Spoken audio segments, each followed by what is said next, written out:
সকলকে স্বাগতম জানাচ্ছি কুকিং ব্লগের আরেকটি রেসিপিতে। মলা মাছের চচ্চড়ি রান্নার রেসিপিটি সম্পূর্ণ দেখার অনুরোধ রইল। তো চলুন রেসিপিটা শুরু করা যাক। তো যেই পাত্রটিতে আমি মাছটা রান্না করব নিয়ে নিয়েছি 2টি বড় সাইজের আলু কুচি করে নিয়েছি, পরিমাণ মতো রসুন বাটা, পেঁয়াজ বাটা, কুচি করে রাখা পেঁয়াজ, স্বাদ মতো লবণ, পরিমাণ মতো হলুদ গুঁড়া, স্বাদ মতো লঙ্কার গুঁড়া, পরিমাণ মতো ধনিয়ার গুঁড়া,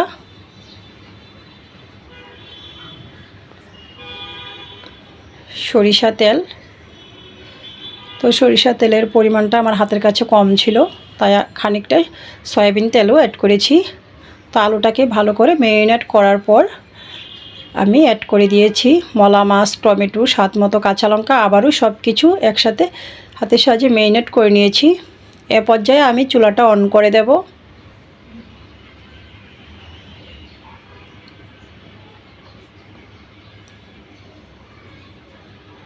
ঢাকনাটা দিয়ে মিডিয়াম আঁচে রান্নাটা করে নেব।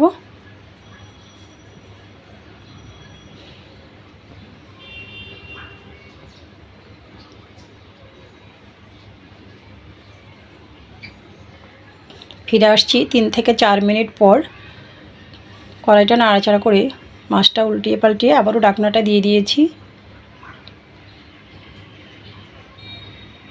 ফিরে আসছি আবারও 2 থেকে 3 মিনিট পর। ঢাকনাটা নামিয়ে দিয়ে দিয়েছি পরিমাণ মতো গ্রেভি। নাড়াচাড়া করে আবারও ঢাকনাটা দিয়ে দিয়েছি। ফিরে আসছি কয়েক মিনিট পর। দিয়ে দিচ্ছি রাঁধুনি মশলা, হাতের তালুতে নিয়ে আঙুলের সাহায্যে ডলে। তো কেউ চাইলে শিলপাটায় বেটেও দিতে পারেন। নাড়াচাড়া করে আবারও ঢাকনাটা দিয়ে দিলাম। ফিরে আসছি 4 থেকে 5 মিনিট পর। ঢাকনাটা নামিয়ে দিয়ে দিয়েছি কুচি করে রাখা ধনিয়া পাতা। আবারও নাড়াচাড়া করে নিয়েছি। ঢাকনাটা দিয়ে দিয়েছি, চুলার আঁচ বন্ধ করে দিয়েছি। তো রেডি হয়ে গিয়েছে আলু টমেটো দিয়ে মলা মাছের চচ্চড়ি। রেসিপিটি ভালো লাগলে আমার ফেসবুক পেজটা ফলো, ইউটিউব চ্যানেলটা সাবস্ক্রাইব করবেন, সাথেই থাকবেন। সকলকে ধন্যবাদ।